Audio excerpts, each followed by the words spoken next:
ये पराभक्ति है श्रेष्ठ, मुक्तों का निज धाम है, संपूर्ण वृत्तियों का है एक ही लय स्थान ये। इसी में स्थित होने से रस एक अकम को, हुआ मधुर ही जानो जन्म मृत्यु इसको। ये पराभक्ति है श्रेष्ठ। कौन सी पराभक्ति? अनन्य सेवा रूप, अनन्य सेवा रूप भक्ति जो अकर्म रूप से दिखाई दे, जिसमें सेवक सेवा सेव्य का भेद न हो। आप ही करता हो, अपनी ही करता हो, भेद बुद्धि से ना करता। अनन्य सेवा रूप भक्ति आप रूप से भीतर स्थिति और बाहर शरीर से सेवा। इसलिए भीतर स्थिति के लिए कहा संपूर्ण वृत्तियों का है एक ही लय स्थान ये। हर प्रकार की वृत्ति इस पराभक्ति में मुक्तों का जो निज धाम है, जहाँ करना कुछ नहीं है, पाना कुछ नहीं है, जानना कुछ नहीं है, मुक्ति नहीं है, पर मुक्त उसमें टिकते हैं। कौन मुक्त? जो अपने आप को बंधनों से मुक्त कर लेते हैं। तो ये पराभक्ति स्वरूप में स्थिति और शरीर से सेवा दोनों मिलकर के पराभक्ति है। इसलिए मुक्त पुरुष उसमें टिकते हैं और संपूर्ण वृत्तियाँ वहाँ जाकर के लय हो जाती हैं। कहाँ लय हो जाती हैं? उसी अधिष्ठान में, उसी पुरुषोत्तम में जाकर के लय हो जाती हैं। अब वृत्तियाँ जब लय हो जाती हैं तो उसी से में लय होती हैं जिससे उत्पन्न होती हैं। उत्पत्ति से पहले भी वही है और लय के पश्चात भी वही है। तो जो लय के बाद है, जो उत्पत्ति से पहले है, मध्य में भी वही है। अब मध्य में भ्रांति काल में अज्ञानी को नहीं दिखता, विज्ञानी को दिखता है। जो लय में देख लेता है वो आदि में भी देख लेता है और वो मध्य में भी देख लेता है। जैसे जब शक्कर का ज्ञान हो गया तो गुड़ के, गन्ने के रस के आदि में भी वही, अंत में भी वही, मध्य में भी वही होगा जो अंत में और आदि में है, तो मध्य में भी वही है। तो शरीर कितने बदल गए? आदि मध्य अंत में एक शक्कर ही है। इसमें भी आदि मध्य अंत रहित अखंड क्या भरी है? शक्कर भरी है। ये ज्ञान हो गया बताशे में या मिश्री में। तो क्या लगा कि सर्व शक्कर ही है। सर्व शक्कर का मतलब आदि मध्य अंत हर परिस्थिति में शक्कर है। जिसने शक्कर को देख लिया उसने वृत्तियाँ भी उसी में लय करी, क्योंकि वृत्तियों के भी आदि में वही है, मध्य में भी वही है, लय में भी वही है। तो इसलिए जो संपूर्ण वृत्तियों में के लय में है तो वृत्तियाँ जाकर के वहाँ अपने को नहीं बचाती, वहाँ जाके लय हो जाती हैं, अपनी पृथकता खो देती हैं। पृथकता खोने का नाम ही पराभक्ति है। द्वैत खो देने का नाम ही पराभक्ति है। इसी में स्थित होने से ये वृत्तियाँ जहाँ जाकर के लय हो जाती हैं, इसमें स्थित होने से, इसमें जो स्थिति बनाएगा, स्थिति होएगा मतलब वृत्तियाँ लय कर लेगा, उसको क्या मिलेगा? एक अकंप रस मिलेगा, बिना कंपायमान का, बिना डोले का, बिना हिलने का, स्थिरता सहित आनंद होगा। दृढ़ आनंद होगा, स्थिरता और आनंद होगा। स्थिरता क्यों हो गई? क्योंकि वृत्तियां लय हो गई, और निजानंद होगा, स्वरूपानंद होगा।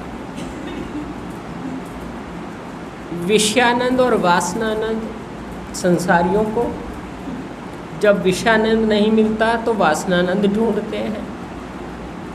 विषयानंद और वासनानंद में द्वैत रहता है, दूसरे से मिलता है, इसलिए वो अकंप रस नहीं होता, कंप रस होता है, बदल जाता है। निजानंद, स्वरूपानंद अकंप रस होता है। क्यों? क्योंकि वो बदलता नहीं है। बदलता इसलिए नहीं है क्योंकि वहाँ दूसरा है ही नहीं, जो दूसरे की गम ही नहीं है तो बदलेगा कैसे? दूसरे की जहाँ गम है वही बदलेगा, और जो वस्तु जड़ होती है वही बदलती है, चेतन तो कभी बदलता नहीं। तो जो आनंद है वो चेतन का है, तो चेतन में तो बदलाव है ही नहीं। चेतन कहते ही उसे हैं जिसमें बदलाव नहीं होता। तो रस एक अकंप वो हुआ मद्रूप ही जानो।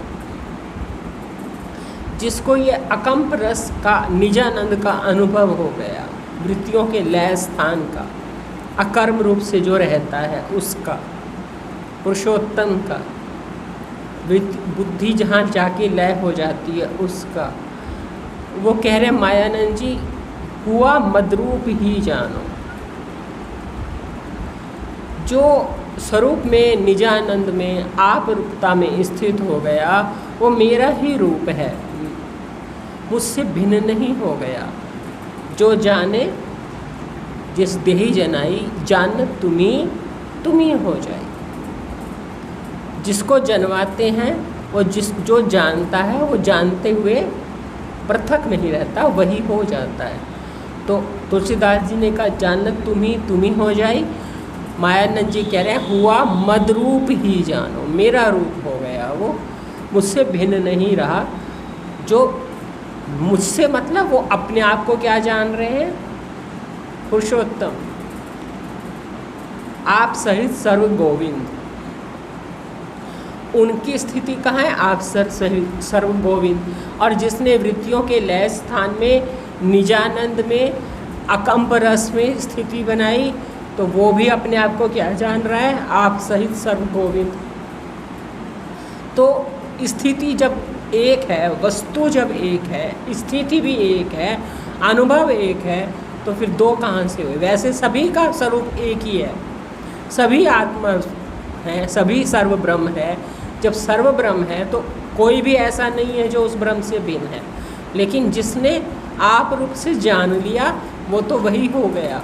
इसलिए हुआ मद्रूप ही जानो, वो मेरा ही रूप हो गया, मुझसे अलग उसने अपने आप को जाना ही नहीं, क्योंकि उसने अकंप रस देख लिया, अखंड रस देख लिया।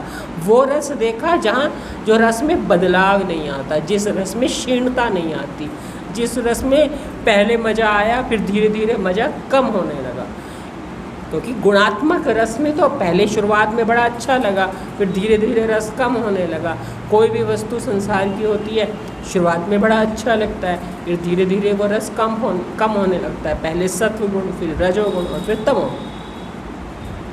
गुणात्मक विषयानंद या वासनानंद त्रिगुणात्मक है, और जो वस्तु त्रिगुणात्मक होती है उसमें बदलाव आएगा।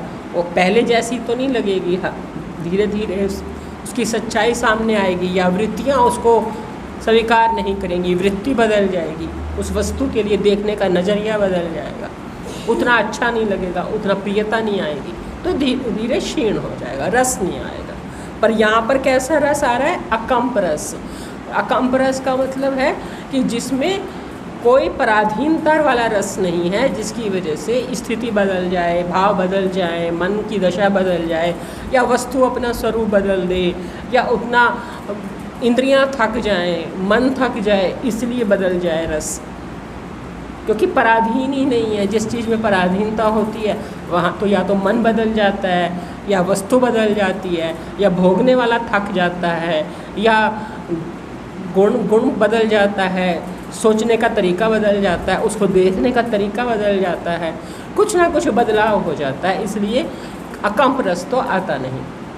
कंपायमान रस आता है। कितनी भी कोई प्रिय वस्तु हो संसार में, बदलाव आता ही आता है। वस्तु में बदलाव आता है, भोगने वाले में बदलाव आता है, परिस्थितियों में बदलाव आता है, बदलाव तो आता ही है। कोई भी वस्तु अकम्प रस नहीं देती, कितनी भी आपको खाने में अच्छी लगे या मिलने में अच्छी लगे, पहले क्षण में जितनी अच्छी लगेगी धीरे धीरे उतनी अच्छी नहीं लगेगी।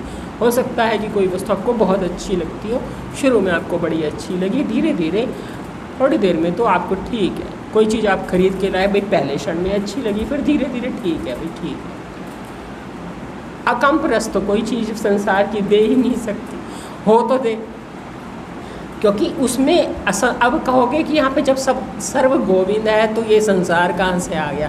ये संसार अपनी ही समझ से आया, कहीं से नहीं आया। समझ ने संसार पैदा किया और समझ ने ही संसार को लय किया। जब समझ लय हो गई तो संसार भी लय हो गया। चश्मा उतर गया तो दृश्य भी उतर गया। चश्मा पहना तो दृश्य भी दिखने लगा। अब चश्मे ने दिखाया दृश्य, चश्मा उतर जाए तो दृश्य भी नहीं रहेगा। तो अंत का सुख जो है सो बुद्धि देखे न इंद्रियां, जिसकी प्राप्ति होने से हिले ना ब्रह्म रूप से। तो वो अंत का सुख जो है वो हिलता ही नहीं है, हिलता नहीं है। तो जो वो नहीं हिलता तो उसको देखने वाला कैसे हिले, वो उसको देखते देखते उसी में ही धीरे धीरे विलीन होने लगा। क्योंकि हिले तो तब जब ऐसा रस हो कि थक गए, परिश्रम से मिल रहा है, बैठे बैठे थक गए, सुन सुन के थक गए, आंखें थक गई, कान थक गए। थकान का तो कोई सवाल ही नहीं उठता ना, क्योंकि शरीर से तो मिलता नहीं, मन से तो मिलता नहीं, ना विषयानंद है ना वासनानंद है, वो तो अपना ना आनंद है। तो उसमें कोई थकान का तो सवाल ही नहीं उठता, क्योंकि श्रम नहीं है, विश्राम है। और विश्राम में जो सुख मिलता है वो अकम्प रस होता है। और उसको जो प्राप्त कर लेता है, मायानंद जी कहते हैं, उसको प्राप्त करने से रस एक अकम्प, वो हुआ मदरूप ही जानो, जन्म मृत्यु उसे, वो मेरा ही रूप हो गया। जो भी उसमें स्थित होगा वो मेरा ही रूप होगा, वो भिन्न नहीं रहेगा। क्योंकि भिन्नता तो उसने त्याग दी है। भिन्नता तो अज्ञान से दिखती थी, विज्ञान से भिन्नता दिखती नहीं। तो क्या होगा फिर उसको जन्म मृत्यु अपने में दिखाई नहीं देती। जन्म मृत्यु उसे नहीं का मतलब ऐसा नहीं है कि सृष्टिकर्ता ने उसके लिए नियम बदल दिया कि अब इसे जन्म मृत्यु नहीं देनी है, बाकियों को देनी है, इसे नहीं देनी है। नहीं, सच्चाई ये है कि उसे जन्म मृत्यु अपने में दिखाई नहीं देती। अज्ञान में दिखाई देती है, विज्ञान में दिखाई नहीं देती। क्योंकि जन्म जिसका होता है वो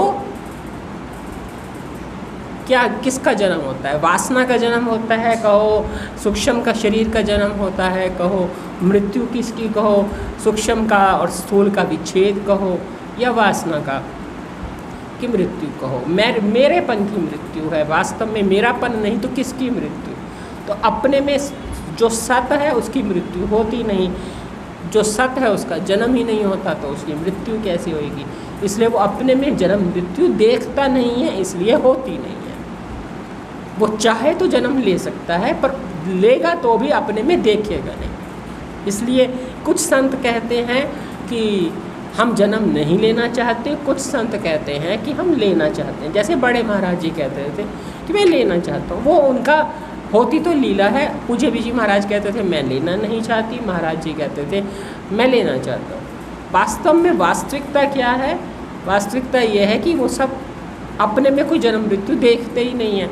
इसलिए पूज्य बीजी उदाहरण देते थे कि जेलर और कैदी का। जेलर अपनी इच्छा से जेल में आता है, अपनी इच्छा से चला जाता है, कोई कानून नहीं लगते। कैदी के ऊपर कानून लगते हैं, वो अपनी इच्छा से ना आ सकता है ना अपनी इच्छा से जा सकता है। वो तो अपने कर्मों का फल भोगने आया है, इसलिए उसके ऊपर कानून लगते हैं, नियम लगते हैं। अपनी इच्छा से आना जाना उसका नहीं है, और नियमों का उल्लंघन करने से उसकी कैद बढ़ जाती है, नियम का पालन करने से उसकी कैद कम भी हो जाती है, आयु कम हो जाती है कैद की। तो जो लोग स्वधर्म में रहते हैं उनकी कैद कम हो जाती है, जो स्वधर्म का पालन नहीं करते, धर्म का पालन नहीं करते, उनकी कैद बढ़ जाती है। लेकिन जो कैद के नियमों से ही परे हो गए, जो अपने में जन्म मृत्यु देखते ही नहीं है, तो वो अपने आप को कैदी नहीं देखते। कैदी नहीं देखते यानी फंसा हुआ नहीं देखते, अपने में फंसावट नहीं दिखाई देती। फसावट नहीं दिखाई देती, क्योंकि पहले उन्होंने फसावट का स्वरूप समझा है कि फसावट होती क्या है, फंसना होता क्या है और मुक्ति क्या होती है। तो पहले अपने बंधन वाले स्वरूप को देखा, फिर उस बंधन वाले स्वरूप से निकल करके अपनी मुक्ति को समझा, और मुक्ति को समझने के बाद अपने में नित्य मुक्ति का अनुभव किया कि ये तो मुक्ति मेरा स्वरूप ही है, अनुभव किया। और जब नित्य मुक्ति का जिसने अपने में अनुभव कर लिया तो उसको मालूम पड़ा कि मैं कभी बंधन में आया ही नहीं था। बंधन तो अज्ञान ने मुझे दिखाया था, नींद में मैं देख रहा था, अज्ञान की नींद में मुझे अपने में बंधन दिख रहा था, इसलिए अज्ञान कोई मेरे साथ नहीं रहता। विपरीत ज्ञान ने ही मुझे अज्ञान दिखाया, ना समझी से ही मुझे अज्ञान ने मुझे अपने में बंधन दिखाया। वास्तव में मेरे में कोई बंधन नहीं है, ऐसा जानने के बाद उसको अपने में कोई जन्म मृत्यु दिखाई नहीं देती, इसलिए उसे जन्म मृत्यु होती भी नहीं, क्योंकि उसको दिखाई नहीं देती तो होगी कैसे। अब जिसको दिखाई देती है वो कहता रहे मैं आत्मा हूँ, मैं ब्रह्म हूँ, पर मानता है मैं जन्म मरण वाला हूँ। तो आत्मा हूँ कहने के बाद भी जन्म मरण अपने में मानते हैं, तो फिर जन्म मरण तो होगा। कहना और वैसा समझना दोनों में अंतर है। तो कहना चाहे कहो मत, पर समझने के लिए प्रयत्नशील रहो कि मेरे में जन्म मृत्यु नहीं है। और उसकी समझ के लिए जो कुछ भी दिखता है वो चिदाभास में दिखता है, ऐसा वेदांत का तरीका है कि चिदाभास में दिखता है। मायानंद जी का तरीका है कि बुद्धि विकसित होती गई, पहले सूक्ष्म थे, 3 गुण तो दिखाई नहीं देते थे, उनको अपने में जन्म मृत्यु नहीं दिखाई देती, जो हम सांसारिक दृष्टि से जिन्हें जड़ कहते हैं, पर उनमें चेतना सुषुप्त है, इसलिए वो अपने में जन्म मृत्यु नहीं देखते। जैसे जैसे चेतना विकसित होती गई, यानी 3 गुण विकसित होते गए, 3 गुण स्थूल हो गए, मैं विकसित बोल देती हूँ, मायानंद जी ने स्थूल शब्द प्रयोग किया है, 3 गुण स्थूल होते गए तो अपने में जन्म मृत्यु का भय देखने लगे। जब तक 3 गुण सूक्ष्म थे अपने में कोई जन्म मृत्यु का भय नहीं था, क्योंकि वो सुषुप्त चेतना थी, तो उन्हें जन्म मरण से कोई भय भी नहीं था, उसका दुख भी नहीं था, उसका शोक भी नहीं था, इसलिए उनको कोई गुरु की शरण की जरूरत भी नहीं थी, विचार की शरण की जरूरत भी नहीं थी, क्योंकि वो अपने में ऐसा कुछ देखते भी नहीं थे। अब जैसे जैसे ये 3 गुण विकसित होते गए, उद्भिद से स्वेदज, स्वेदज से अंडज, अंडज से जरायुज, तो भय आने लगा। इस भय ने जन्म मरण का भय दिखाया, क्योंकि 3 गुण स्थूल होते गए तो जन्म मरण का भय भी लगने लगा। और जैसे जैसे मनुष्य योनि, जरायुज योनि से मनुष्य योनि आई, शुद्ध जरायुज योनि आई, तो इसने जन्म मृत्यु को बहुत गंभीरता से लिया। और जो नर हो गए, मनुष्य योनि से जो नर हो गए, उन्होंने जन्म मरण के चक्र से समाप्ति के लिए प्रयत्नशील हो गए। वो इसको एक समस्या समझ करके इसकी समस्या के समाधान के लिए सद्गुरु की शरण में गए कि हमें तो इस जन्म मरण की समस्या का समाधान चाहिए। तो जो नर मनुष्य हैं वो इसका समाधान खोजते हैं, पशु मनुष्य नहीं खोजते, या यूँ कहो कि सामान्य मनुष्य नहीं खोजते। शास्त्र उनको पशु मनुष्य कह देता है, लेकिन बाकी योनियों में तो 3 गुण विकसित ही नहीं हुए कि वो जन्म मरण के दुख को समझे, उसकी पीड़ा को समझे, या उसके भय को समझ करके उसकी छूटने का उपाय करें। पीड़ा तो उद्भिज योनि को भी होती होगी, पर क्योंकि वो सुषुप्त रहते हैं तो वो इतनी नहीं होती। जैसे जैसे विकसित होते जाते हैं पीड़ा होती है, स्वेदज को भी होती है, अंडज को भी होती है, जरायुज को भी होती है, सभी को पीड़ा होती है, पर इतनी बुद्धि नहीं होती कि इस पीड़ा का कोई निवारण भी हो सकता है या छूटने का कोई उपाय भी हो सकता है। तो छूटने का उपाय मनुष्य योनि में है, और फिर नर मनुष्य तो इसी के लिए जुट जाता है कि मुझे इस जन्म मरण के चक्र से जान छुड़ानी है। इसलिए हमारे गुरुदेव ने कहा ये जान जानने आई है, जान करके ही छूटे। जान जानने आई, तो वो जान कहाँ से आ रही है? उद्भिद से स्वेदज, स्वेदज से अंडज, और अंडज से जरायुज। ये जान ने ही अनंत शरीर देखे हैं, और अनंत शरीर देख करके अब जान जानने आई है। इसको ये समझ आ गया कि अब ये जान इस योनि में आकर के समझ सकती है कि जानना क्या होता है और जान करके छूटना क्या होता है। तो जन्म मृत्यु उसे नहीं, किस में स्थित होने से? निज आनंद में, निज स्वरूप में स्थित होने से अब उसी पल जन्म मृत्यु नहीं है। सही बात तो ये है कि हमारे शास्त्र, हमारे जो ऋषियों ने जो खोज करी है, उनकी खोज इस रूप में है कि जो चीज़ कल कहेगी कि तू मरने के बाद तुम्हारा जन्म नहीं होगा, उसकी कोई गारंटी नहीं है कि कल हम मरेंगे तो हमारा जन्म नहीं होगा। क्या गारंटी है? हमें अभी के अभी ऐसा कुछ अनुभव दो कि हमें समझ में आए कि हाँ, शरीर छोड़ने के बाद भी हम अपने में मृत्यु नहीं देखेंगे। तो मृत्यु नहीं देखेंगे तो मृत्यु नहीं है, तो फिर जन्म भी नहीं है। भगवान ने कह ही दिया कि जो मरेगा उसे जन्म होगा और जो जन्मेगा उसे मरण होगा। अब तू मानता है जन्म मरण, तो तेरे को जन्म मरण होता ही रहता है, इसका दुख क्या है? पर वास्तव में तो जन्म मरण है ही नहीं। तो जो मानेगा अपने में मृत्यु, उसका तो जन्म होगा। जो अपने में मृत्यु नहीं मानेगा तो मरा तो फिर जन्मेगा। जो चीज़ खत्म हो गई है तो लानी पड़ेगी। अब खत्म हो गई है तो यूज़ की चीज़ है तो लानी पड़ेगी। अब जो अपने को ख़त्म होता देखेगा तो वो फिर कहेगा कि मैं जागूं, फिर बनूं, फिर कुछ पैदा हो ताकि मेरी आवश्यकताएं पूरी हों। तो जो चीज़ हम समझते हैं कि खुटती है, ख़त्म होती है, वो हमें बार बार लानी ही पड़ती है, क्योंकि उसके बगैर हमारा गुजारा ही नहीं है। तो हम यदि अपने में मृत्यु मान लेते हैं तो ये समझ रहे हैं हम ख़त्म हो रहे हैं।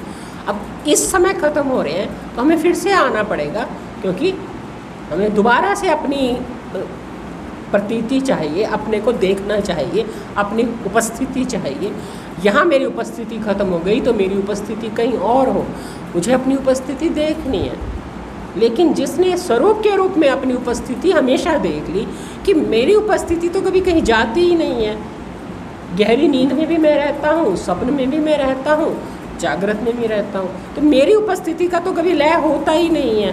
प्राणों का लय होता है, शरीर का लय होता है, गहरी नींद में सब कुछ लय हो जाता है, फिर भी मेरी उपस्थिति कहीं जाती ही नहीं है।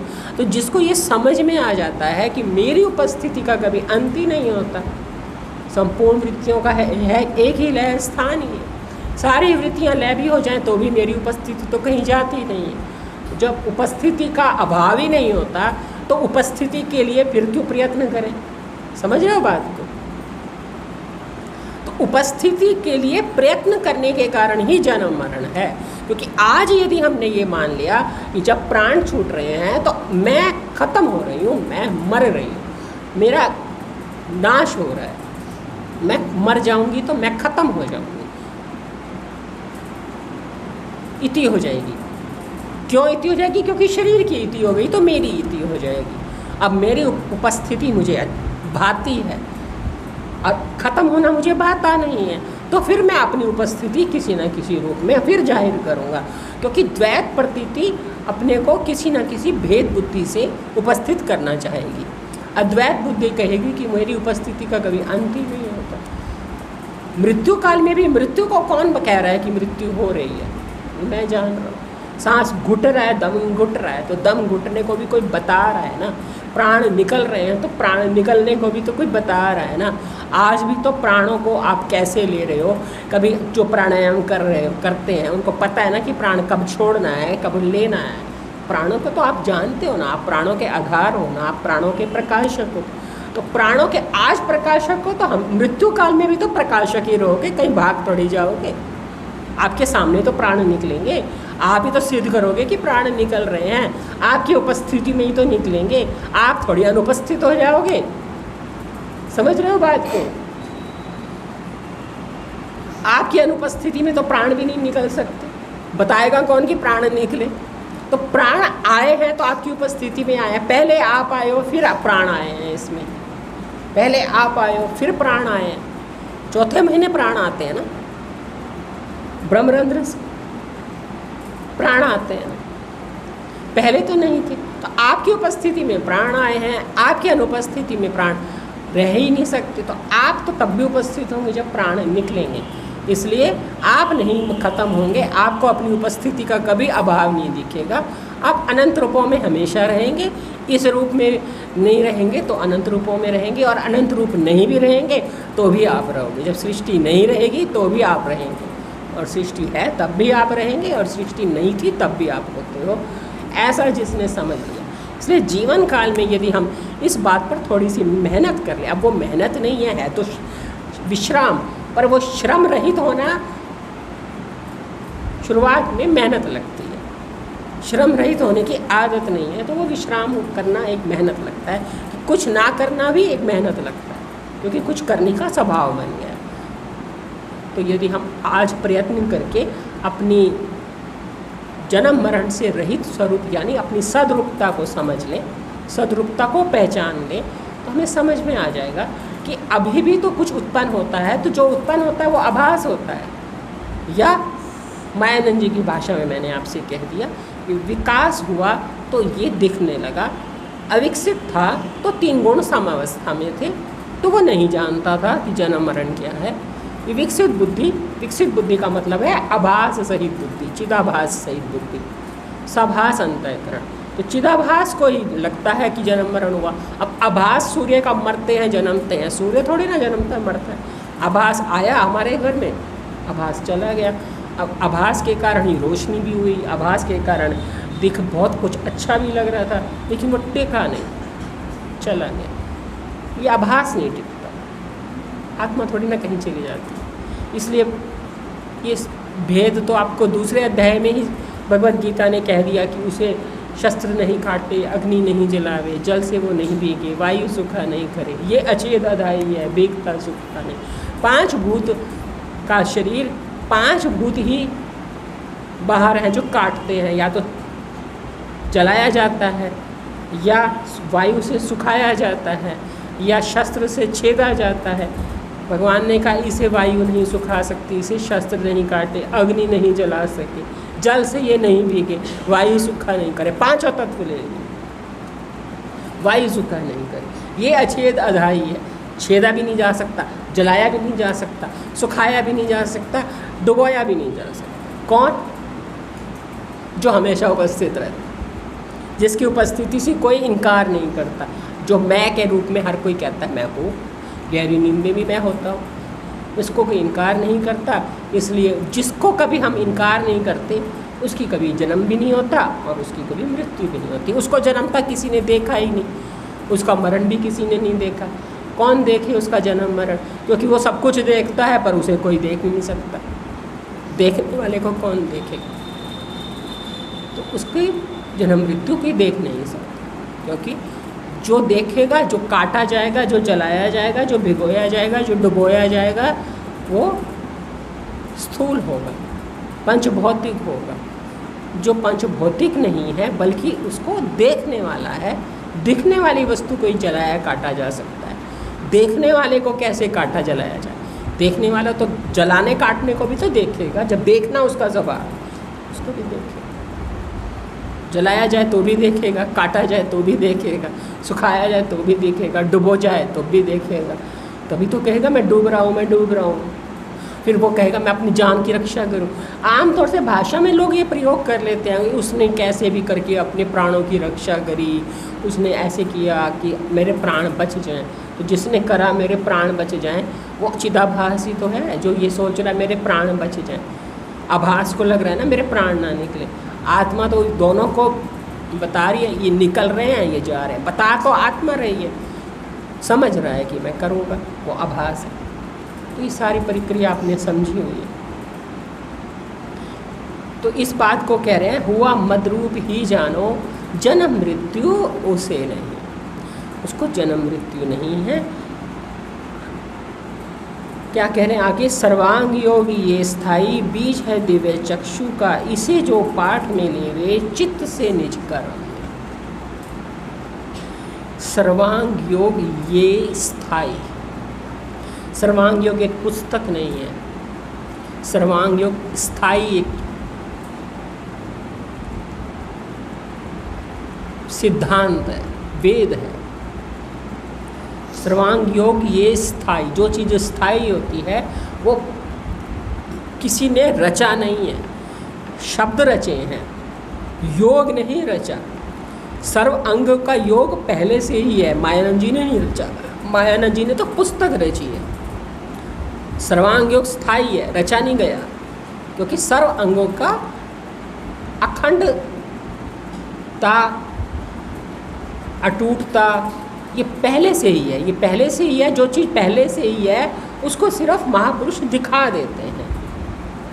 आप पहले से ही इंद्रियों से देखते हो, जिसको देखते हो, आँख जिसको देखती है सभी आँख से वही चीज़ देखते हैं। कान से आप जो देखते हो सभी कान से वो देखते हैं। मायानंद जी ने नहीं कहा कि कानों से देखना, मैं बता रहा हूँ कि कान देखते हैं। हम पहले से ही जानते हैं कान देखते हैं, हम पहले से ही जानते हैं आँख से सुनते हैं, कान से शब्द सुनते हैं, कान से शब्द देखते हैं, त्वचा से स्पर्श देखते हैं, सभी जानते हैं। हम जो जानते हैं उसी को ही मायानंद जी ने हमारे काल्पनिक संसार को निकाल करके, काल्पनिक जगत को निकाल करके, हमारी मान्यताओं को निकाल करके बस वही दिखाया जो सच्चाई है। बाकी काल्पनिक मान्यताएं, काल्पनिक भावनाएं, अहंकार के कारण द्वैत प्रतीति, उनको निकाला है। अहंकार को लेकर आया है, बुद्धि को लेकर आया है, मन को सब जगह एक ही दिखाया है, इंद्रियों से भी सब जगह एक ही दिखाया है। इनका सही उपयोग करा है बस। और मायानंद जी ने कुछ नया नहीं करा, पहले से ही सब चीज़ों का योग है। इसलिए सर्वांग योग ये स्थायी है, स्थायी है। ये अखंड परमात्मा ने ऐसा ही रचा है। इंद्रियों से जो कुछ दिखता है वो रूप ही दिखता है। कल्पना जीव ने डाली है, अज्ञानी ने डाली है, ना समझ ने डाली है। जो भी आपने सब समझा है, मैं पूरा क्या खोलूं, आप जानते ही हो। जो कुछ है पहले से ही है, स्थायी है, अखंड नियम है, ये सृष्टि का नियम है। परमात्मा ऐसे ही 3 रूपों में मौजूद है, बाहरी रूप में, अक्षर रूप में, मिठास रूप में, वस्तु रूप में। क्षेत्र क्षेत्रज्ञ का भेद ऐसे जो ज्ञान चक्षु से भेद है, पर इस भेद को यानी रहस्य को जो ज्ञान चक्षु से देखे, ज्ञान चक्षु सिर्फ दिखाते हैं, बाकी भेद पहले से ही है। और भेद के बाद फिर वो जो अभेद जहाँ पर जाकर के एक ही हो जाता है, वो भी पहले से ही है। इसलिए सर्वांग योग ये स्थायी है, पर है क्या? बीज है दिव्य चक्षु का। ये स्थायी भी है और बीज भी स्थायी है। ये बीज भी स्थायी है, ऐसे भी स्थायी है कि पहले से स्थायी है। और ये बीज वैसा बीज नहीं है। एक बीज होता है ना, जैसे भगवान ने भी कहा मेरा ये शास्त्र का बीज निष्पाप तुझसे कहा, तो जो शास्त्र का बीज है ये अव्यय बीज होता है। दूसरे बीज खुद गलते हैं तब पौधा बनता है। यदि बीज गले नहीं तो पौधा नहीं बनता। बीज ऐसे कैसे पड़ा रहे तो पौधा कैसे बनेगा? ये अव्यय बीज है, ये गल के नया चीज़ नहीं बनता, ये खुद व्यय नहीं होता, फिर भी पैदा कर देता है। शास्त्र का बीज अव्यय बीज होता है। सर्वांग योग भी स्थायी है, और स्थायी भी कैसा है? बीज है। किसका बीज है? दिव्य चक्षु का। दिव्य चक्षु का बीज है। यानी जब इसको कोई बीज को क्या चाहिए? भूमि, पोषण, ध्यान, खेती, जिसे हमने गुरुदेव ने हमारे कहा खेती। बीज को पूरी पाल परवरिश चाहिए, संभाल चाहिए, भूमि चाहिए, पानी चाहिए, सूर्य की धूप चाहिए। वो सब दोगे तो वो एक पौधा बन जाएगा, एक वृक्ष बन जाएगा। वृक्ष बन जाएगा तो आप उसकी छांव में बैठो, उसका फल खाओ, जो मर्जी करो, जैसा पौधा है वैसा फायदा लो। ये सर्वांग योग ये बीज है दिव्य चक्षु का। यदि इस बीज को तुम भूमि में लगा लो, इसकी संभाल कर लो, इसकी पालना कर लो, स्थायी बीज है ये। एक बार आपने ले लिया, इसकी पालना कर ली, इस बीज को गर्भित कर लिया, तो ये आपको नहीं छोड़ेगा, ये आपको नहीं छोड़ेगा। ये अव्यय बीज है, ये खुद भी नहीं मरता और जिसके पास रहता है उससे भी नहीं जाने देता, उसको भी कभी उससे कभी बिछो नहीं होने देता। क्योंकि आप जो नहीं मरता तो जिसके पास जाएगा, जो इसको भूमि में रख लेगा वो वहाँ मरेगा ही नहीं। इसलिए शरीर भी हम छोड़ देंगे तब भी ये हमारे साथ ही रहेगा, क्योंकि स्थायी बीज है। बीज का बस रोपे ऐसी तरह कि वो बस चला जाए ज़मीन में, ऊपर ऊपर से भोग बुद्धि अहंकार इसे खा ना जाए। इतनी सावधानी से गहराई से बोलें, उसके बाद इसकी पोषण करें, परवरिश करें, पालें, तो ये एक पेड़ बन जाएगा। तो वो पेड़ है दिव्य चक्षु। दिव्य चक्षु और सर्वांग योग का क्या संबंध है, फिर वो हम कल बात करेंगे। तो सर्वांग योग ये बीज है दिव्य चक्षु का।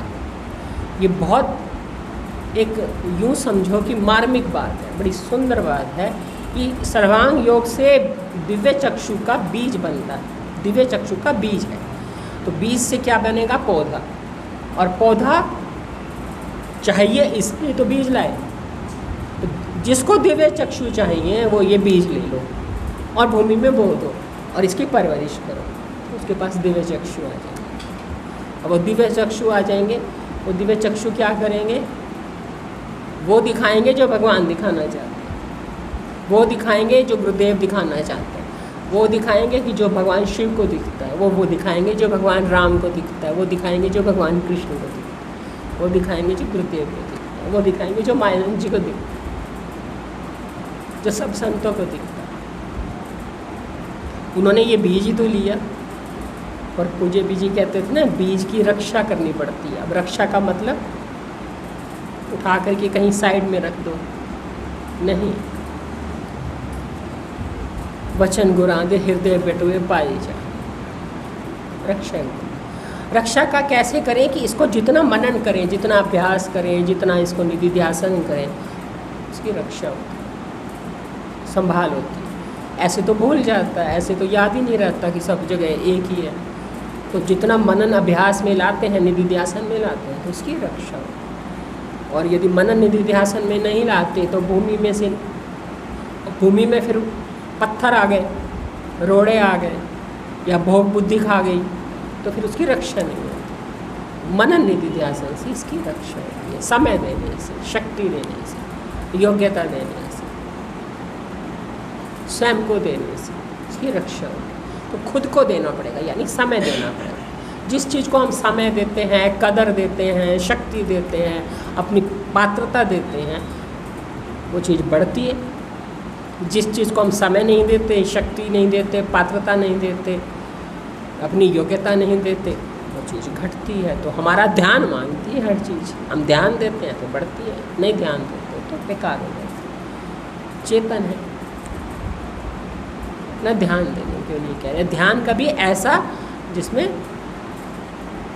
हम ज़्यादा हो, हमारे एफर्ट्स कम हो। इतने एफर्ट्स नहीं चाहिए जितना हम होने चाहिए। हमारी उपस्थिति ज़्यादा महत्वपूर्ण है, हमारी मेहनत कम। हम होने चाहिए, हमें ये जागृति रहनी चाहिए कि इस सर्वांग योग को अभ्यास में लाने में हमारी मौजूदगी पहले है। मन लगा लिया, बुद्धि लगा लिया, वाणी लगा ली, पढ़ लिया, लेकिन हम वहाँ ना हो। हम होने चाहिए। तो देखो आगे समाप्ति की ओर जा रहा है सर्वांग योग।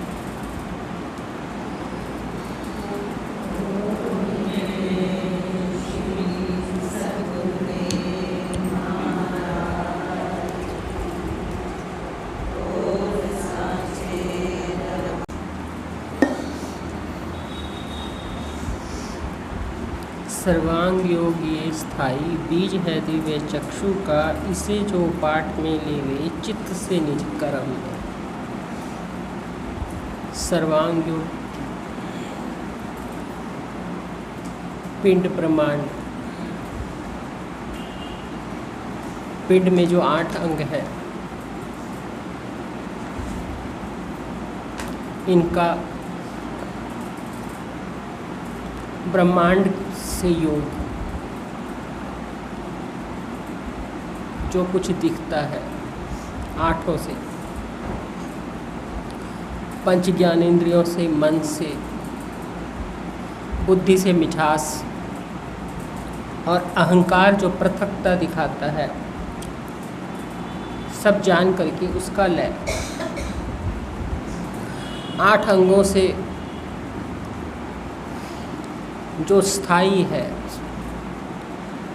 योग, ये देखना, ये बीज है दिव्य चक्षु का। दिव्य चक्षु यानी तत्व दृष्टि, कारण दृष्टि। तत्व दृष्टि बिना किसी ज्ञानेंद्रियों के दिखती। ज्ञानेंद्रियों से क्या दिखा?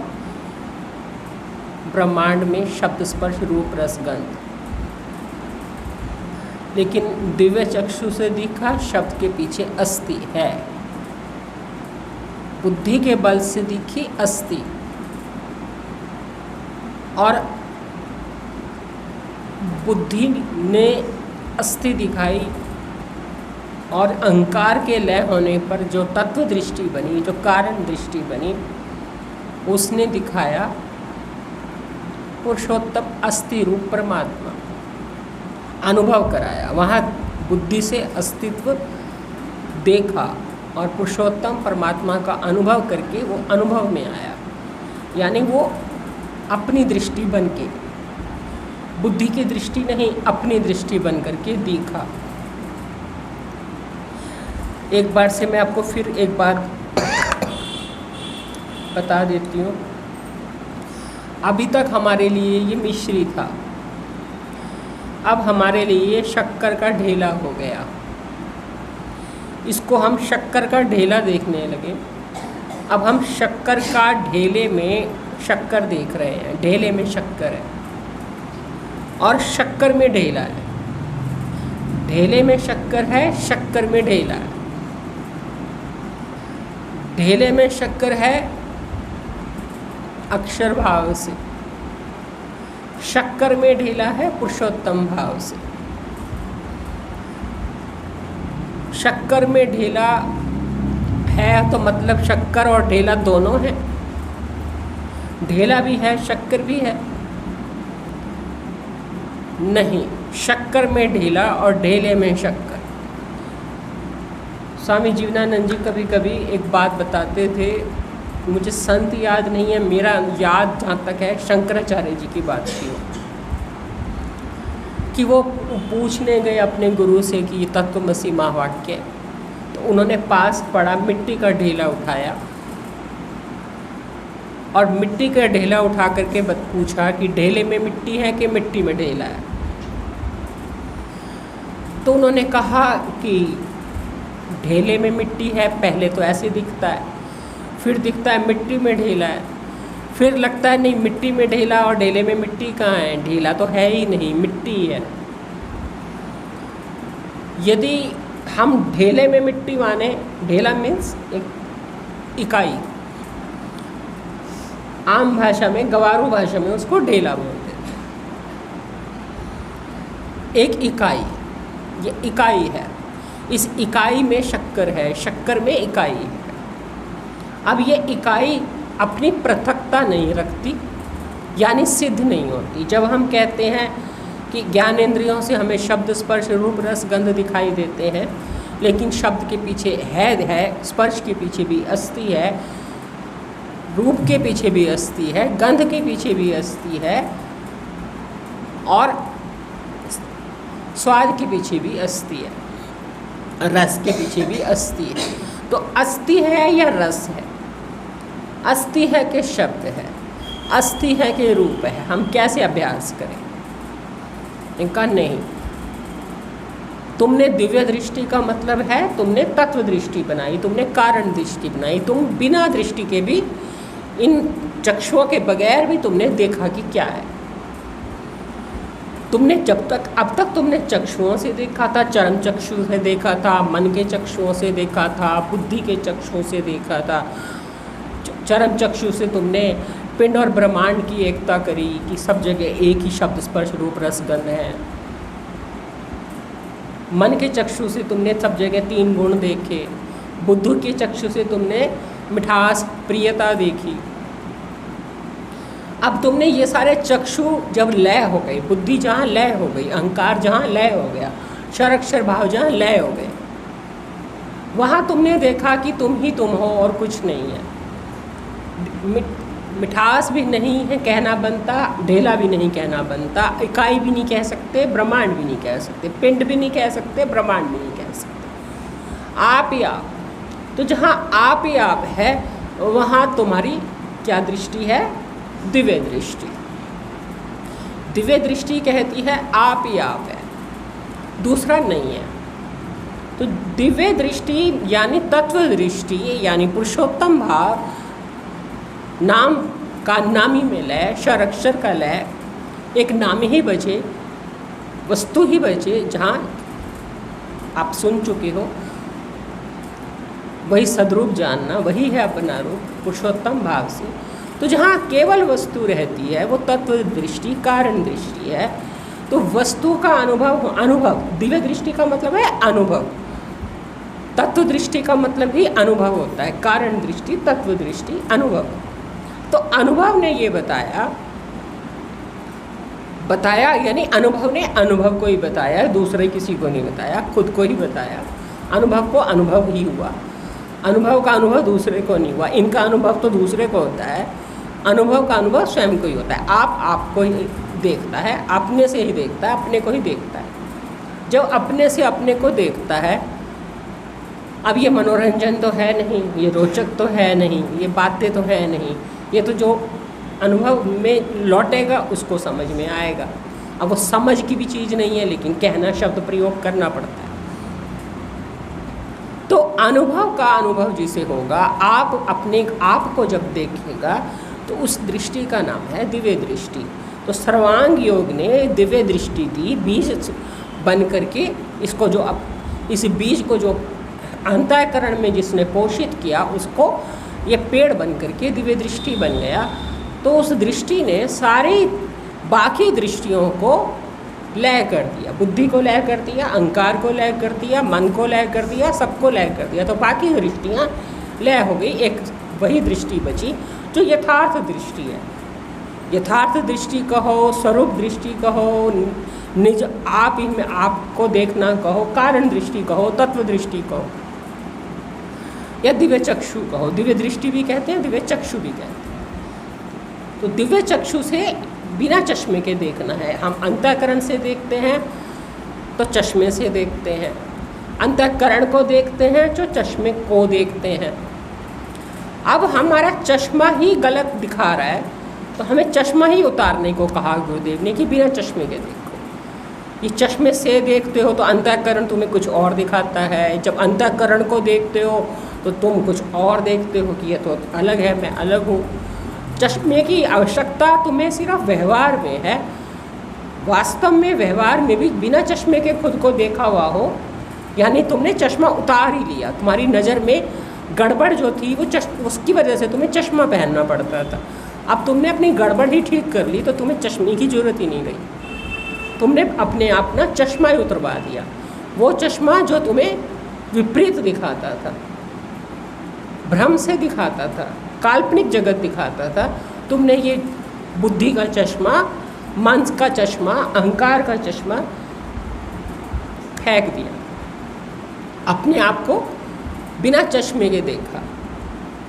खुद को देखने के लिए किसी को चश्मा नहीं चाहिए, दूसरे को देखने के लिए चश्मा चाहिए। खुद को देखा, बिना चश्मे के देखा, तो अब पता चला कि चश्मे की तो जरूरत ही नहीं है, सब जगह खुद ही खुद है, दूसरा है ही नहीं। व्यवहार के लिए थोड़ी देर के लिए पहना और उतार दिया, वो भी दृष्टि अपनी ही है, सिर्फ दिखने में ऊपर से पहना हुआ है पर अंदर से समझ कहती है ये तो कल्पना ने कल्पना को देखा है, वास्तव में अपनी दृष्टि से ही देख रहे हैं, ऊपर से लग रहा है कि पहना हुआ है व्यवहार निभाने के लिए। ये इसे कहते हैं दिव्य चक्षु।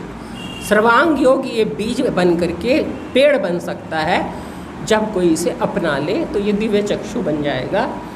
इसे जो पाठ में ले ले, ये सर्वांग योग ये बीज है दिव्य चक्षु का, इसे जो पाठ में ले वे चित्त से निज कर्म में। अब ये चारों लाइनें एक साथ जुड़ी हुई हैं। इसे जो पाठ में लेवे चित्त से निज कर्म में, यद इच्छा से योगक्षेम होवेगा उसका सदा, अंत में पद सो पावे वेदों में श्रेष्ठ जो कहा। इसे जो पाठ में लेवे, पाठ में मतलब रिवीजन में लेवे, अभ्यास में लेवे, जो चीज़ पाठ में ली जाएगी रिवीजन होती रहेगी, अपने जीवन में निज कर्म में रिवीजन होएगी। जो भी आप कर्म करोगे उसमें इसी दृष्टि को लेकर के रिवीजन करोगे, अभ्यास करोगे। इसी जो अनुभव वाली जो बीज है दिव्य चक्षु का, जो भी आपने पिंड ब्रह्मांड की एकता सुनी, पिंड नायक ब्रह्मांड नायक की एकता सुनी, या वस्तु की वस्तु से एकता सुनी, या सामान्य भाषा में जो हम भगवद गीता में कर्म योग के सिद्धांत में हम बोलते हैं कि शरीर और संसार की एकता है, मेरी और परमात्मा की सीधी एकता है। इस अभ्यास को यदि आप कर्म में लोगे, निज कर्म में लोगे, जो भी निज कर्म का मतलब है, निज का मतलब है, निज का मतलब स्वकर्म। स्वकर्म, स्वकर्म क्या है? आत्मा को आत्मा जानना, आत्मा को आत्मा में निसंतोष देना, आत्मा को आत्म संतोषी रखना, भूलना नहीं। आप ही अपना बंधु, अपना शत्रु आप है, तो अपने आप को अपने में ही संतुष्ट करना, ये निज कर्म है। इसको स्वकर्म कहा गीता ने, यहाँ इन्होंने निज कर्म कहा। निज कर्म का मतलब व्यवहारिक कर्मों की बात नहीं करी है। तुम अपना अपने से उद्धार करो, आत्मा को आत्मा से उद्धार करो। तुम्हें शरीर मिला है अपने को अपने से पहचान कराने के लिए, अपना उद्धार करने के लिए। जिसे भगवद गीता ने कहा आत्मा को आत्म संतोषी रखना, भूलना नहीं, अपने को अपने में ही संतुष्ट रखना, ये बात भूलना नहीं। तो इसे जो पाठ में लेवे चित्त से, जो इसे अभ्यास में लेगा, रिवीजन में लेगा, रिपीट करता रहेगा, जिससे कि ये पक्का हो जाए। क्या पक्का हो जाए? अपने कर्म में ले कि मैं अपने आप को अपने से ही संतुष्ट करूँगा, वासनानंद या विषयानंद से संतुष्ट नहीं करूँगा, क्योंकि मैं आप ही आनंद स्वरूप हो, मुझे आनंद के लिए किसी और की आवश्यकता नहीं है। इसलिए विषयानंद, वासनानंद से अपने आप को आनंद नहीं देना। शरीर की आवश्यकता संसार से पूरी हो, मेरी आवश्यकता अपने से आप पूरी करूं। मेरी आवश्यकताएं, शरीर की आवश्यकताएं अलग चीज़ है। शरीर की आवश्यकताएं जरूर शरीर यहाँ से पूरी होती हो, मेरी आवश्यकता यहाँ से पूरी नहीं होती। ये जो बात पाठ में लेगा, सुन रहे हो ना, इसे जो पाठ में लेवे चित्त से निज कर्म में, इसे जो रिपीट करता रहेगा कि पिंड ब्रह्मांड की एकता है, सब जगह एक ही परमात्मा है, सब जगह उसी, यही जैसे अभी आपसे कहा ढेले में शक्कर है या शक्कर में ढेला है। कोई भी ढेला बिना शक्कर का नहीं है और सारे ढेले शक्कर में ही हैं, सब ढेले शक्कर में ही हैं। तो ढेले में शक्कर कहो या शक्कर में ढेला कहो, शक्कर के बगैर कोई ढेला नहीं है। तो शक्कर में ही सारे ढेले दिख रहे हैं, यानी अस्थि में ही सारी लहरें दिख रही हैं, अस्थि में ही सारे ढेले दिख रहे हैं। बिना अस्थि की कोई ढेला नहीं है, और कोई ढेला ऐसा नहीं है जिसमें अस्थि ना हो। और सब ढेले किस में दिख रहे हैं? अस्थि में। इसलिए ढेलों की जो जब कहते हैं ना शब्द है, स्पर्श है, रूप है, तो शब्द है का मतलब अस्थि है, केवल कान से शब्द लग रही है, कान उसे शब्द बता रहा है। हमें कर्म में क्या लेना है? अस्थि। पाठ में क्या लेना है? अस्थि। पाठ में क्या लेना है? अस्थि। पाठ में क्या लेना है? अस्थि। अभ्यास में, रिवीजन में, निज कर्म में, निज कर्म यानी अपने आप को ये ध्यान रखना है कि कहाँ से संतुष्ट करना है। जो 12वें अध्याय में भक्ति योग में 1 महीना आपने पढ़ा है कि अभ्यास भी ना होवे तो कर्म मेरे लिए करो, मेरे कर्म करने से, तो ध्यान करो।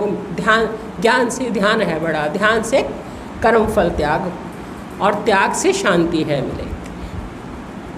ध्यान से क्या होगा? कर्म फल त्याग होगा। जब तुम अभ्यास करोगे, अभ्यास से ज्ञान श्रेष्ठ है, ज्ञान से क्या होगा? ध्यान होगा, और ध्यान से क्या होगा? ध्यान में रखोगे तो क्या होगा? कर्म फल त्याग होगा, और कर्म फल त्याग से क्या होगा? शांति मिलेगी। भगवान ने कहा बहुत कुछ है उसमें जो मुझे याद आ गया, मैंने आपको बता दिया। 12वां अध्याय सारा भक्ति योग का ही है, सब कुछ यही है उसमें। अब आपकी सजगता है कहाँ से क्या चीज़ उठाते हो।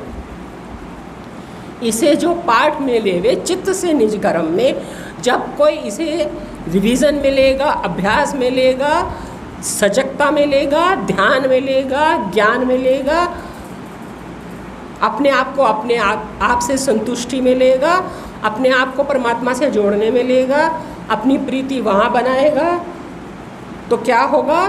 यदि इच्छा से योग क्षेम होवेगा उसका सदा। ईश्वरीय इच्छा से, विश्व रूप से या व्यष्टि समष्टि की एकता के कारण, सर्व एक होने के कारण उसका योगक्षेम होगा। योगक्षेम का मतलब है जो ये काम तुम करने चले हो इसमें कोई व्यवधान ना पड़े, जो चाहिए वो सृष्टिकर्ता खुद देगा। एक ही अनन्य भाव होने से, सर्व एक ही होने से वो कोई तुम्हारे को व्यवधान ना पड़े तुम्हारे इस अभ्यास में, तुम्हारी संतुष्टि में। तो जो शरीर की आवश्यकताएं हैं वो योग कराएगा और जो हैं उनकी वो रक्षा करेगा। योग क्षेम, क्षेम का मतलब होता है रक्षा करना, योग का मतलब है मिल जाना। तो जो तुम्हारे को शरीर की चिंता लेने की जरूरत नहीं है, कोई भय लेने की जरूरत नहीं है, कोई विकल्प लेने की जरूरत नहीं है, तुम अपना कर्म करो, बाकी सारा सृष्टिकर्ता विश्वरूप करेगा। सृष्टिकर्ता कहो, ईश्वरीय विधान कहो, यदृच्छा का मतलब होता है ईश्वरीय विधान, उसका सहयोग मिलता है। जो ये काम करता है उसको ईश्वरीय सहयोग मिलता है, वो तुम्हारे को जो चाहिए वो देगा और जो है उसकी वो रक्षा करेगा। यदृच्छा से योगक्षेम होवेगा उसका सदा, वो करने वाला विश्वरूप ही है। तुम अपने काम में लगे रहो, बाकी सारा सहयोग उधर की तरफ से मिलेगा। अंत में पद सो पावे वेदों में श्रेष्ठ जो कहा। ऐसा करते करते तुम अंत में क्या पाओगे? वही पाओगे जो वेदों में श्रेष्ठ का है। वेदों में सिर्फ इसी को क्यों श्रेष्ठ कहा है? कर्म उपासना को क्यों नहीं कहा? सबकी बात है, ज्ञान की ही थोड़ी बात है, पर कर्म उपासना भी ज्ञान के लिए ही है कि चित्त शुद्धि के लिए कर्म, निष्काम कर्म, और एकाग्रता के लिए चारों तरफ से वृत्ति हटा करके एक में लगाने के लिए उपासना, जिससे कि चित्त एकाग्र हो, और उसके बाद ज्ञान का अधिकारी बनने के बाद के लिए ही कर्म उपासना का वर्णन है। सबसे श्रेष्ठ वेदों में ज्ञान को ही कहा है। ज्ञान कांड सबसे मुख्य कांड है, कर्म कांड और उपासना कांड से श्रेष्ठ है ज्ञान कांड। पेज उसके कम है, उपासना और कर्म के ज़्यादा पेज है। थोड़े माह में है, लेकिन थोड़े में भी श्रेष्ठ क्या है?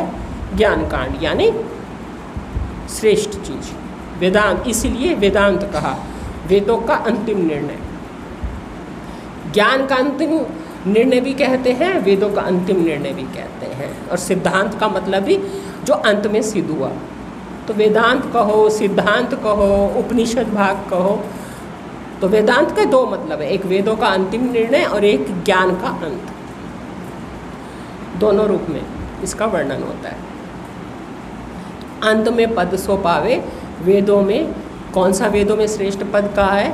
अनन्य भाव, अनन्य भक्ति रूप, ये श्रेष्ठ का है, जिसमें जाकर के जन्म मरण नहीं होता। जो पहले कह चुके हैं, जन्म मृत्यु नहीं उसे, जहाँ गया नहीं लौटे सो मेरा श्रेष्ठ धाम है। अध्याय 8 में श्लोक 9 और 50 है। 8, 80, 1800 अक्षरों में रचा इसे। इसमें 8 अध्याय हैं, 9 और 50 यानी 59, 59 ही बोलते हैं ना 59 को। 59 श्लोक हैं, 59 श्लोक हैं और 8 अध्याय हैं, और हर श्लोक में 32 अक्षर हैं। 16 अक्षरों का, क्योंकि अनुष्ठप छंद है तो हर एक लाइन में 16 अक्षर हैं। 32 अक्षर हुए एक दोहे में। अनुष्ठप छंद 2 लाइनों का होता है, हर में 32 अक्षर हैं। 32 की 59 से गुणा करें तो 1888, तो 1888 अक्षरों में रचा इसे। अध्याय 8 में श्लोक 9 और 50 हैं। 1888 अक्षरों में 8, 80, 1800, 8, 80, 1800 मतलब 1888, 8, 80, 1800 कुल मिला के क्या हुए? 1888 अक्षरों में रचा इसे। किसने रचा? मायानंद ने। मायानंद का पूज्य बीजी महाराज हमें बड़ा इंटरेस्टिंग मतलब बताते थे। पूज्य बीजी महाराज से ही सुना है ये मायानंद जी का मतलब। माया को भी जो आनंद दे, माया को जो आनंद प्रदान करने वाला है। माया दिखती है पर उसमें आनंद जो डालता है, और चैतन्यता जिसकी है, जिसका आनंद है, जिसकी चैतन्यता है, वो मायानंद चैतन्य है। अनंत माया मतलब अनंत नाम रूपों में जो अपने आनंद डालता है, अपनी चैतन्यता डालता है, अपनी आनंद और चैतन्यता से माया को देखता है, अपने आश्रय देने वाला अपने आप को जानता है, अपने को उसका अधिष्ठान जानता है, अपने आप को उसका आधार जानता है, उसका नाम है मायानंद चैतन्य। तो मायानंद ने अपना निज रूप लिखा दिया, मायानंद जी ने अपना निज रूप लिखा दिया, अपना। अब अपना की कोई डेफिनेशन नहीं होती कि किसका अपना, ये इकाई की किसी व्यक्तिगत का अपना रूप नहीं है। अपना मतलब अपना, सबका अपना, अपने में सबका अपना, सबके पास अपना है और सबके पास अपना में अपना है। तो जो सबके पास अपना है वो अपने में जो अपना है वही सबका अपना निज रूप है। अपना निज रूप, अपने में अपना। अब ढूंढो अपने में अपना कौन है, उसको कहते हैं प्रत्यक्ष चेतन अभिन्न ब्रह्म। पंचदशी उसको प्रत्यक्ष चेतन अभिन्न ब्रह्म कहती है कि प्रति एक में जो चेतन है वो अभिन्न ब्रह्म है, वो ब्रह्म से अभिन्न है। तो हर कोई अपना अपने में निजता देखे, अपने में अपना देखे। आपके आप में जो अपना है उसको खोजो, मैं का अपना, मन का अपना, मन में जो अपनापन डालता है, बुद्धि में जो अपनापन डालता है, वो जहाँ अपनापन डालता है उसे अपनापन दिखता है, पर वो अपने में जो निज है उसको खोजे। अपने में जो अपना है, अपने में जो निज है, तुम ही निज को आप जानते हो जनार्दन। तुम हो, तुम में निज है, निज में आप ही जानते हो। निज को कौन जानता है? आप ही जानते हो। तो जो आपको निज जानता है, निज को आप जानता है, वही जनार्दन है। ये मायानंद है। यहाँ उन्होंने कहा मायानंद ने अपना निज रूप लिखा दिया। मायानंद ने अपने में अपना निज रूप लिखा दिया। ये जहाँ स्थिर हो जाए, ये जो अपने में अपना है, ये जहाँ स्थिरता से, जिसकी बुद्धि में ये स्थिरता से बैठ जाए, अपने में अपना निज रूपता, जिस बुद्धि में ये स्थिरता से बैठ जाए वो बुद्धि क्या है? सद्गुरु स्थान है। ये जहाँ स्थिर हो जावे वही सद्गुरु स्थान है। सद्गुरु कोई व्यक्ति नहीं होता, सद्गुरु कोई देह नहीं होता।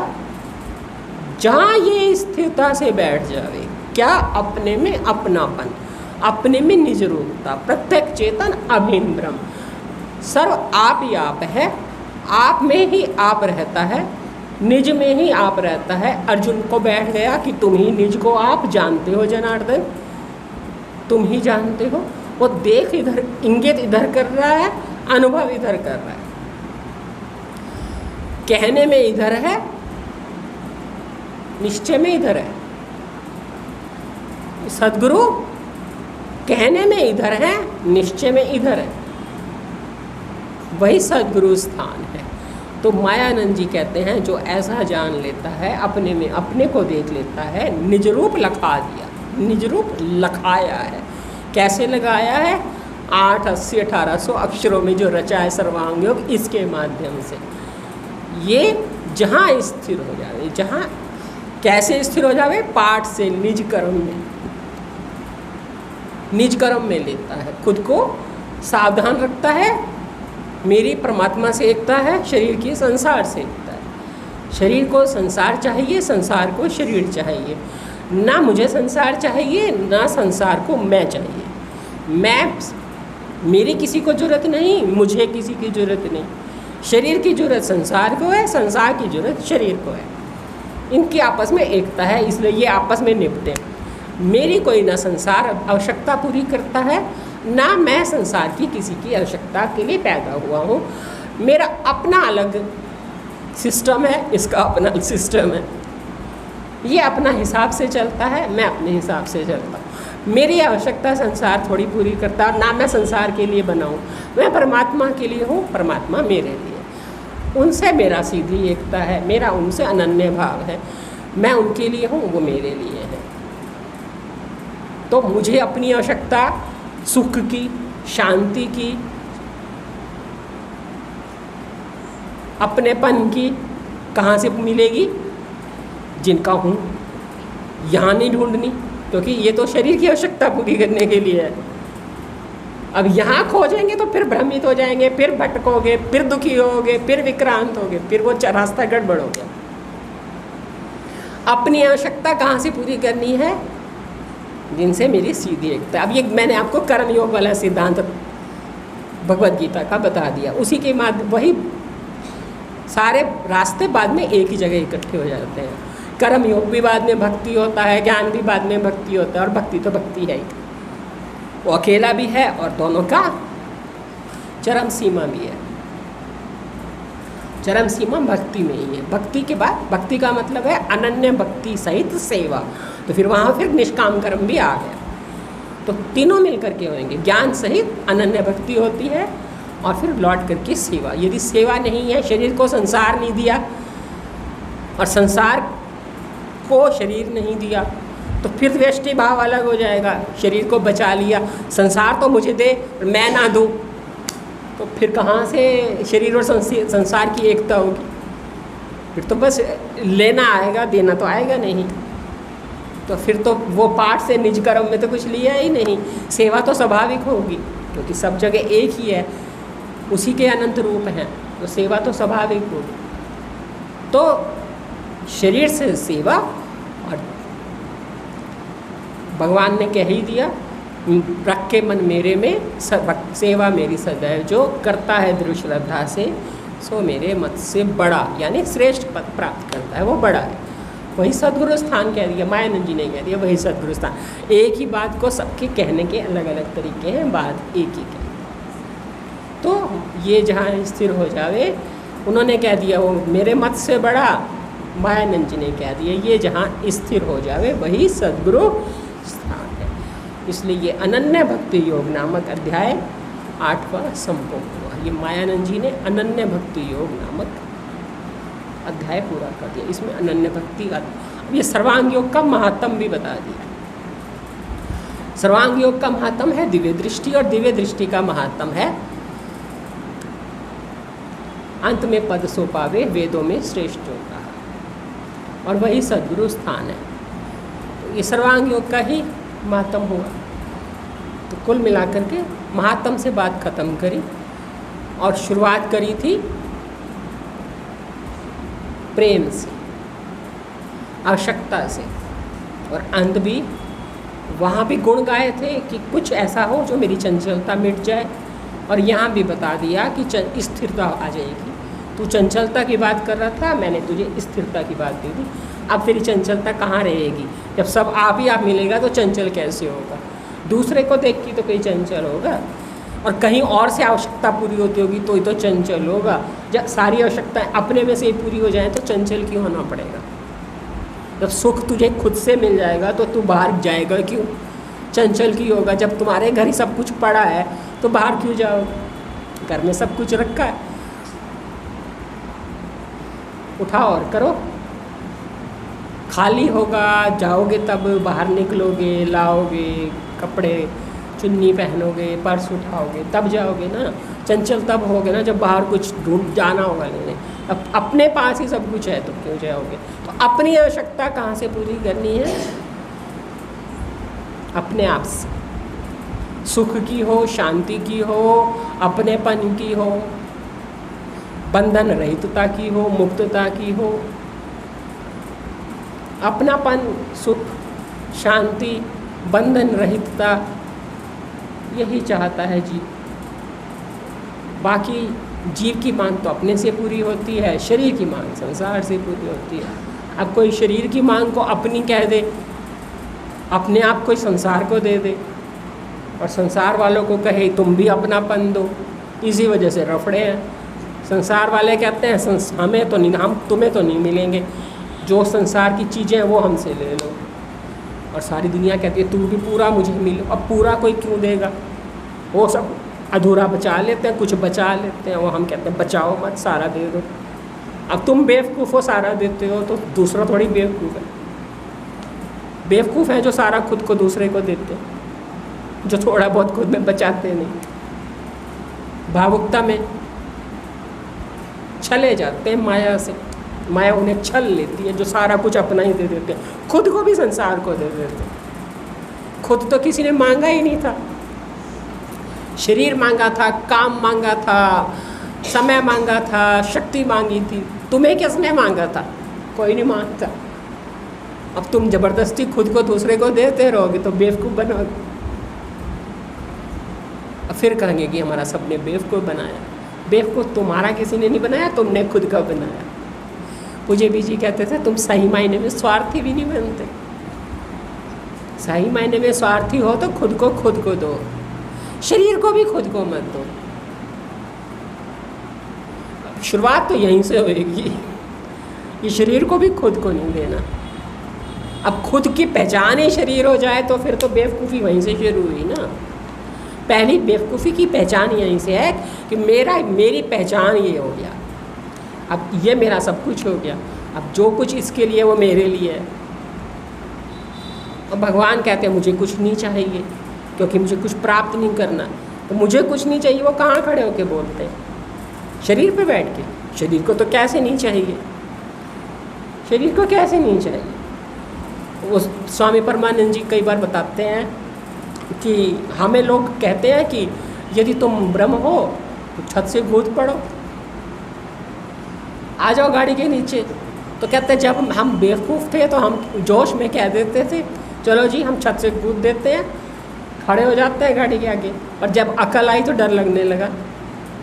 ये डर लगने लगा कि शरीर की आवश्यकता को मैं अपनी कैसे कहने लगा, मैं ब्रह्म कोई शरीर से हूँ जो छत से कूद जाऊँ? कोई मैंने शरीर को ब्रह्म कहा है क्या जो मैं कूद जाऊँ? जिसको मैंने कहा है वो तुम्हें दिख नहीं रहा, और जिसे तुम देख रहे हो वो ब्रह्म है नहीं। तुम हमारी बात समझो कैसे? तो ऐसी बहुत सारी हैं। वो कहते हैं लोग हमारे पीछे जासूस लगा देते थे कि ये व्यवहार में तो देखो भाई ब्रह्म की बातें करते हैं, एकांत में ब्रह्म है कि भोगी हैं। कहते हैं कि खाने के टाइम तो हम भी खाते ही हैं, भूख तो हमें भी लगती ही है, मृत्यु तो हमारी भी आती है। अब हमें कोई कहे कि तुम्हारी मृत्यु क्यों आए, तुम तो ब्रह्म हो, तुम क्यों बूढ़े हो रहे हो? तो ब्रह्म थोड़ी बूढ़ा हो रहा है, ब्रह्म थोड़ी मर रहा है। शरीर मरेगा, शरीर तो राम जी का भी गया, शरीर तो कृष्ण जी का भी गया, तो हमारा क्यों बच जाएगा? तो अज्ञानी खुद को देह समझता है, अपनी पहचान देह समझता है, तो ज्ञानियों की भी पहचान देह समझता है। उसकी खोपड़ी में से देह हटती नहीं, खोपड़ी में से देह हटती अभ्यास से। ठीक है, तो ये हो गया सर्वांग योग, ये बीज है दिव्य चक्षु। अब इसे लेना है पाठ से निज कर्म।